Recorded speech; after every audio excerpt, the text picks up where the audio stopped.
अस्सलाम वालेकुम friends and welcome back to my channel. तो आज के इस व्लॉग में मैं आपके साथ शेयर कर रही हूँ अपने मॉर्निंग टू इवनिंग रूटीन। मेरी मॉर्निंग होती है सुबह 4 बजे। फजर की नमाज़ पढ़ने के बाद मैं आ जाती हूँ किचन में। ये जो आप बर्तन देख रहे हैं ये रात के हैं जो कभी मुझे धोने हैं, और हस्बैंड का लंच तैयार कर रखा है। और इसके बाद मैं आ गई किचन के पैसेज में। और कल रात यहाँ पर स्टॉर्म आया था, सैंडी स्टॉर्म। तो बस वही चेक करने आई थी कि कितना हैवी था। काफ़ी हैवी था क्योंकि पूरे में डस्ट फैली हुई थी, और जो कैट के बर्तन थे वो भी इधर से उधर बिखरे पड़े हुए थे। मुझे अब इसकी क्लीनिंग करनी है, लेकिन अभी नहीं करूँगी। मैं करूँगी इसकी क्लीनिंग शाम में, क्योंकि अभी काफ़ी धूप है। यहाँ पर स्टार्ट हो जाती है 6 बजे से धूप, और तकरीबन 4 बजे तक धूप रहती है। बच्चों का लंच तैयार कर लिया था, तो आज मैंने बच्चों को लंच में दिया है। ये अनाया का लंच बॉक्स है, न्यूटेला ब्रेड है, कुछ फ्रूट्स हैं, और दूसरा लंच है मदीहा का। उसमें मैंने सिंपल इसको कीमा पराठा दिया है, स्टफ़ करके कीमा दे दिया था, और साथ में डेट्स रख दिए हैं। वो ज़्यादा नहीं खाती, थोड़ा कम ही लेकर जाती है। अनाया को मेरी कोशिश रहती है कि उसको वैरायटी दूँ, ताकि उसके हर चीज़, उसकी मनपसंद चीज़ उसके लंच बॉक्स में हो, तो वो शौक़ से खा लेती है। और तकरीबन 5:30 के टाइम पर आ जाता है बस वाला इनका। यहाँ पे जो बस है वो प्राइवेट होती है, आपको मंथली पे करना होता है। स्कूल की भी बस होती है, प्राइवेट भी होती है, आपकी मर्ज़ी है। स्कूल की है वो थोड़ी सी कॉस्टली रहती है, प्राइवेट लेंगे तो थोड़ा सस्ता पड़ेगा। और देखिए मेरी फ्रिज का हाल, फ्रिज कम लग रही है, ये लग रही है कबर्ड। लास्ट वीडियो में मैंने आपको शेयर किया था कि मैंने किस तरह अपने फ्रिज को क्लीन किया है, ऑर्गेनाइज़ किया है। और क्योंकि रात को मैं गई थी ग्रॉसरी शॉपिंग के लिए, तो लेट नाइट हम आए थे, तकरीबन 11 से 12 बज गए थे। तो मैंने ऐसे ही फ्रिज में भर दिया था कि नेक्स्ट डे मॉर्निंग जब मुझे टाइम मिलेगा थोड़ा, तो मैं इसको ऑर्गेनाइज़ करके रखूँगी। और अब मैं तैयारी कर रही हूँ ब्रेकफ़ास्ट की, हस्बैंड के ब्रेकफ़ास्ट की, ताकि वो लंच ब्रेकफ़ास्ट करके ऑफ़िस चले जाएँ। और हस्बैंड चले गए थे ऑफ़िस, बच्चे चले गए थे स्कूल। अब मैं ये रात भर का सारा मैस हुआ था, उसको सफाई करनी थी, क्योंकि जब मैं शॉपिंग करके आई थी तो हमने ऐसे ही सामान रख दिया था और सो गए थे, क्योंकि काफ़ी लेट हो रहा था। मुझे सुबह उठना होता है 4 बजे, तो मैं जल्दी सो गई थी। और सब नाश्ता पानी करने के बाद अब मैं जा रही हूँ किचन में सारा उठाने के सामान। और किचन में भी जाके बटर और ब्रेड में सबसे पहले रखती हूँ, क्योंकि इतनी गर्मी है कि बटर मेल्ट हो जाता है 5 मिनट के अंदर अंदर यहाँ पे। तो जल्दी से मैं फ्रिज में रख दिया है बटर। और आज मैंगो शेक दिया था मैंने ब्रेकफास्ट में हस्बैंड को, जो बच गया था वो मैंने ग्लास में रख के फ्रिज में रख दिया कि किसी बच्चे को चाहिए होगा तो वो पी लेगा, वरना काम करने के बाद मैं ही पी लूँगी। और सारे जितने भी गंदे बर्तन थे वह मैंने सिंक में डाल दिए हैं धोने के लिए। और ये किचन काउंटर मैंने साफ़ कर लिया है, अच्छे से साफ़ कर लिया, क्योंकि छोटा किचन काउंटर है तो मुझे बार बार इसे साफ़ करना पड़ता है। और ये किचन काउंटर की सफाई करने के बाद फिर मैं गई हॉल में, और वहाँ की मैंने झाड़ू लगाई। फ्रेंड्स, यहाँ जो झाड़ू होती है वो इंडियन ब्रूम नहीं होती, जो इंडिया में हम फूल झाड़ू जो यूज़ करते हैं वो यहाँ पर नहीं मिलती। इस तरह की स्टैंड वाली मिलती है। तो शुरू में तो मुझे बहुत परेशानी हुई इस पर झाड़ू लगाने के। मुझे समझ में नहीं आ रहा था किस तरह झाड़ू लगाया जाए। स्पीड भी बड़ी स्लो हो गई थी झाड़ू लगाने की, और अभी भी बहुत ज़्यादा मुझे परेशानी होती है इस ब्रूम से सफाई करने में।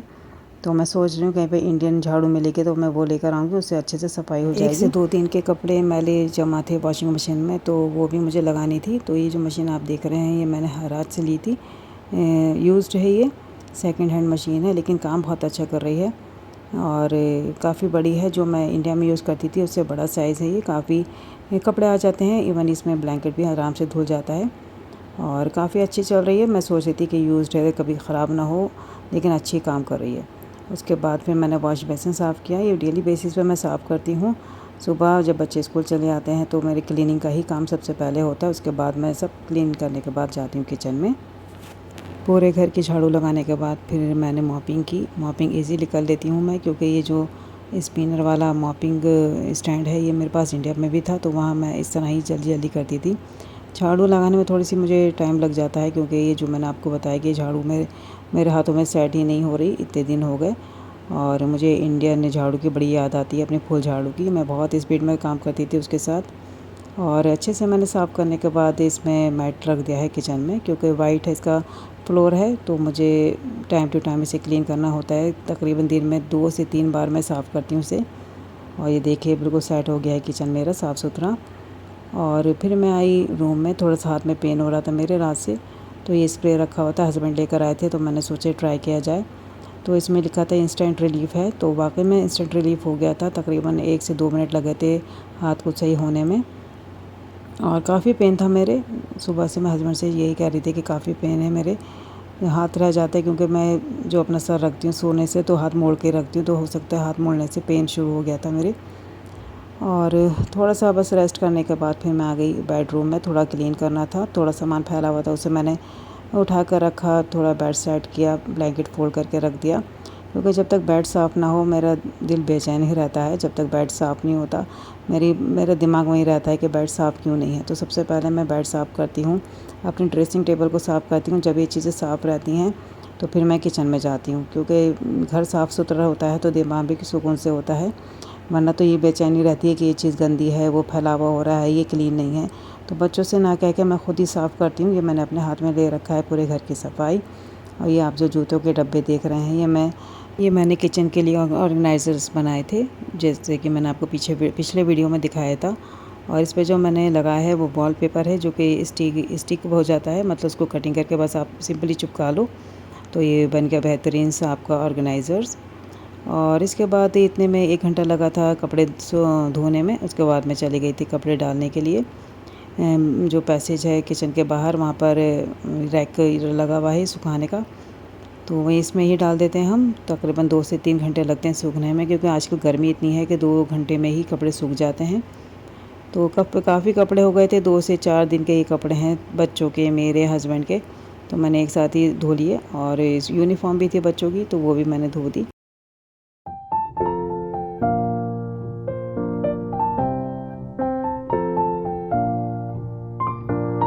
जब हस्बैंड ऑफिस से आए थे तो हम लोग चले गए थे हराज मार्केट, क्योंकि हमें लेना था फर्नीचर घर के लिए। और हराज मार्केट में ये 6 नंबर की शॉप है, जहाँ पर से हमने लिया है अपना डाइनिंग टेबल। और 1-2 चीज़ें और ली थी, वो मैं आपको इसी वीडियो में आगे दिखाऊंगी कि मैंने क्या क्या लिया है हराज मार्केट से। तो इस शॉप पे बिल्कुल रिजनेबल प्राइस में हर चीज़ मिलती है। बार्गेनिंग बिल्कुल नहीं करता ये बंदा, लेकिन जो चीज़ भी आप लेंगे वो बहुत ही रिजनेबल प्राइस में होती है। जैसे कि अभी मैं आपको बताती हूँ, मैंने जो डाइनिंग टेबल ली थी वो यहाँ पर हमें मिली 430 में, 430 रियाल में। और जी एक हमने टेबल ली थी वो 100 रियाल में। एक मिरर लिया था बड़ा वाला, वो हमें मिला 50 रियाल में। तो इतने रिजनेबल प्राइस थे कि हस्बैंड भी बार्गेनिंग नहीं कर पाए और उसी प्राइस में ले लिया। और बस हमारे जो पैसे लगे वो है डिलीवरी चार्जेस, जो मतलब शॉप से लेके घर तक का जो चार्जेस होता है वो हमारे लगे, तो वो थे 150 रियाल। 150 रियाल इसके समझ लीजिए, और बाकी चीज़ों से मिला के टोटल हमारा जो बैठ गया था बिल, वो तकरीबन 1500 का बैठा था। और इस शॉप में इतनी अच्छी चीज़ें थी, एंटीक चीज़ें थी, हर तरह का फर्नीचर था। तो मैंने सोचा थोड़ी सी क्लिपिंग ले ली जाए। और जो एंटीक चीज़ें थी पेंटिंग्स, वो मुझे बहुत ही कमाल की लग रही थी। और मैंने प्राइस भी पूछे तो इतने सस्ते थे कि 30 दरहम, सॉरी दरहम कह रही, 30 रियाल, 40 रियाल, 50 रियाल। और जो एक पेंटिंग मुझे बहुत ही खूबसूरत लग रही थी, उसके जो पैसे थे वो 20 रियाल के थे। लेकिन अभी मुझे लेना नहीं था तो मैंने नहीं लिया, सिर्फ प्राइस पूछ कर आ गई थी कि नेक्स्ट टाइम मैं ले लूँगी। नेक्स्ट टाइम इंशाल्लाह ज़रूर इस शॉप पे जाऊँगी। तो इस शॉप का जो नंबर है वो है 6 और 7। तो अगर आप रियाद में रहते हैं तो ज़रूर एक बार विज़िट कीजिएगा, बहुत अच्छा सामान मिलता है। और यूज्ड है, लेकिन इतना अच्छी कंडीशन में है कि आपको पता ही नहीं चलेगा कि नया है या पुराना।